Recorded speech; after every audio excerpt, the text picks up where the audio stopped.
Hi, it's Chris with a K here. Welcome to the Best Sports Highlights. And I realize this season we're going to need a lot of Pepto-Bismol, a lot of Tums. The reason why, because there's been so many upsets that's been happening so far.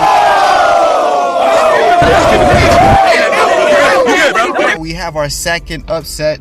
You know, it's probably like, the season started on Tuesday. It's Saturday. So 3 more days. So about 5 days into the NBA season, we already have 2 upsets. So we don't need a lot of more Pepto-Bismol and Tums coming down this season, because it looks like there's going to be more upsets this season. And you're probably wondering, what are you talking about, Chris with a K? I'm talking about the Suns beating the Clippers, which are, in my opinion, the number 1 threat to win the championship this year in the NBA. Prove me wrong, somebody, please. But first of all, if this is your first time to my channel, please make sure you subscribe to the channel. Hit the bell notification so you never miss out on the videos I drop. Also, leave me a like on this video and let me know your thoughts by leaving me a comment. That's all I ask. So let's get right into it. People. So as you see, the Suns got it done.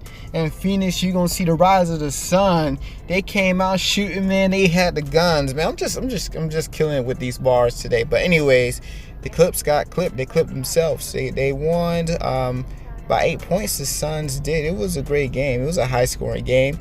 You know, this season in the NBA, I am so excited for it because there's been so many surprises and plot twists and like players stepping up, and like everybody and their mama in the NBA is shooting. They are shooting. They're shooting shots. Like it's just a draw out this season.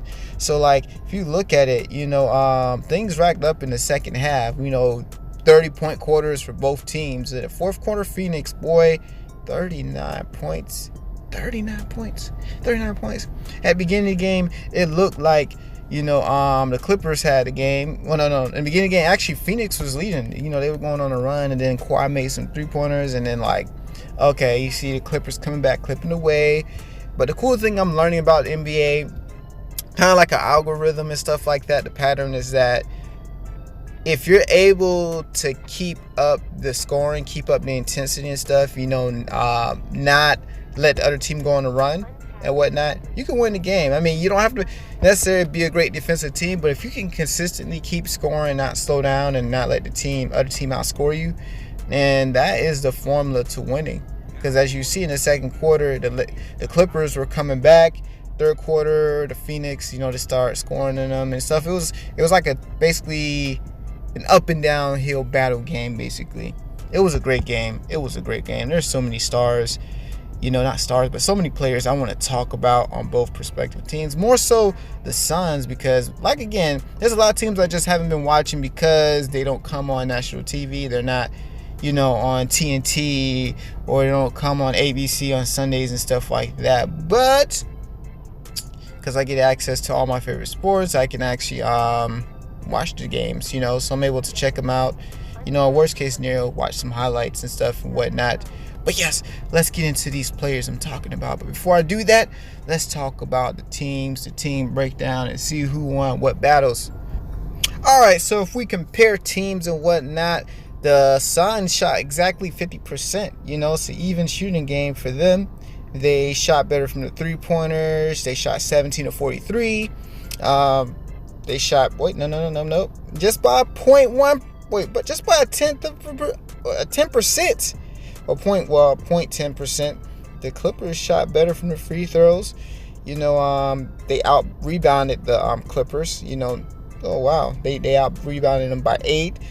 Committed more fouls though. They turned over the ball more. They even with points on top turnovers.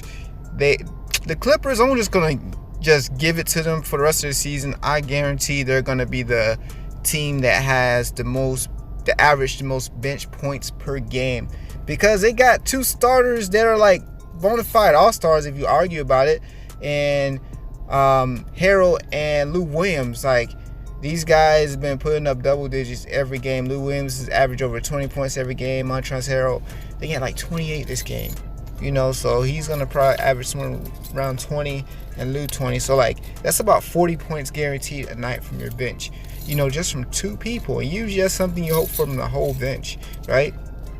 Um, and other than that, everything was pretty even except the leads. You see the Suns, they got up as large as a lead of 15 points, while the Clippers only 3.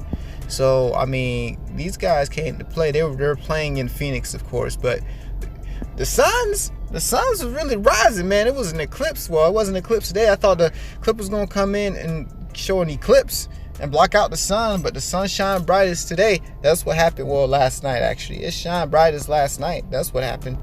But I got to give it to the Suns, man. I like their squad.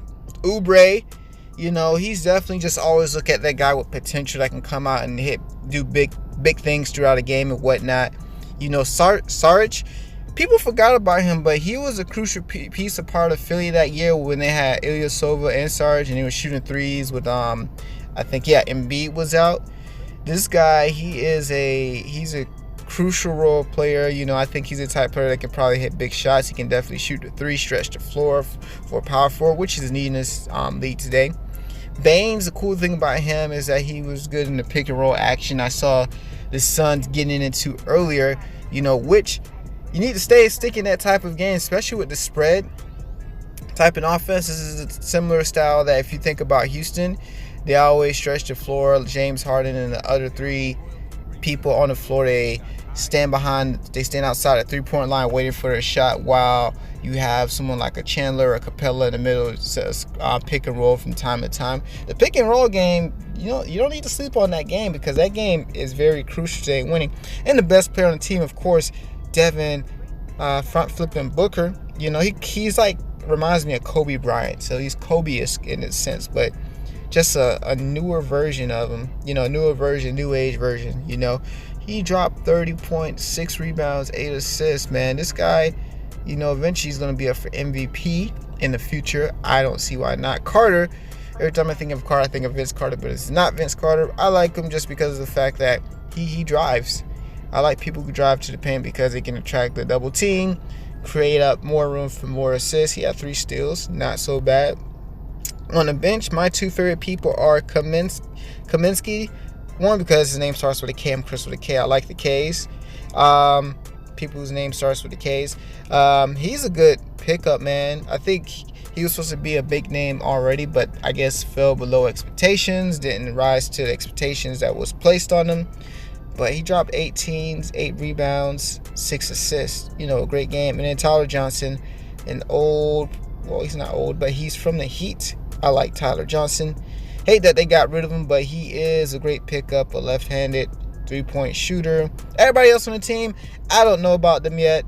Their starting center, the superstar center, is not there. Guess he's injured or something like that. But this squad came to play. I'm not going to lie.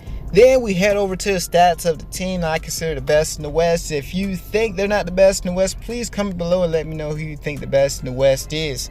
So Leonard, balling this season, 27 points, 10 assists, 8 rebounds. I don't know what people are talking about. The man can't pass. I think he can pass. I think he can pass the ball. Obviously, he had 10 assists, 3 steals. He was getting some steals, some clean, good steals. And then you have Patterson, which is there because he can shoot 3, he can spread the floor. Zubac, I need to see Zubac do more. If he does more, this team will definitely be unstoppable. Then Beverly, he's just there for a defensive presence. I do not expect him to be doing anything super great offensively. He can shoot the 3, but he's just there primarily for a defensive presence and to raise awareness in the energy in the room. I mean, he fouled out, unfortunately, 6 fouls. And then Shamet too. Shamet didn't foul, but he was in foul trouble. I expect way more from him because this guy, he can shoot the J. He can shoot it from the 3-pointer. I expect him to be doing way more. But we go to the bench. Green, I like him just because of the fact he can spread the floor, shoot the 3. Harkless, cool guy. You look at Montrezl Harrell and look at Lou Williams. Montrezl Harrell, 28 points. Lou Williams, 29 points. Literally, they play just the same amount of minutes or even more than the starters. But I like the fact that they come off the bench because it just always throws the other team in disarray. Oh my gosh, this is the team, this is the starting line, this is the best of the best. And first subs come in, wait, hold up. It's not over. So it's like a sucker punch every time they check into the game, to sub into the game, because these guys can legitimately drop 20 and average 20 a night on any given team. as you guys see right here. 23 points, 28 points from Harold, 23 points from Lou Williams. Great team, scoring 66 points. You know, they're responsible for the bulk of that. They outscored the starting lineup. That's how crucial they are. But I love how Doc Rivers and the gang are running the stuff here. You know, it was a tough loss though. It sucked.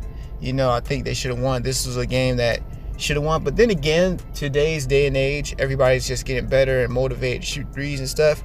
You can't get mad, people. You can't get mad, right? But I still think the Clippers didn't lose a step, and that they're still the best in the West. So if you made it to this part of the video, I do appreciate you so much. So please make sure you don't forget to subscribe to this channel, hit the bell notification, leave a like on the video, and comment your thoughts below of how well you think the Suns will do this season. I think the Suns, it's not going to be a complete success for them this year, but I think they can make up some noise and probably compete for 8th place in the West, 7th at the best case scenario, but 8th. I think they can compete because Golden State doesn't look like they're gonna make the playoffs this year. Unfortunately, it's my team, but like, yo, they hurting because you can't just depend on one player. It has to be a team effort, people. But other than that, thank you for tuning in. Chris with a K here, and thank you for watching this video on the best sports highlights. I'm out. Peace, love, and hair grease.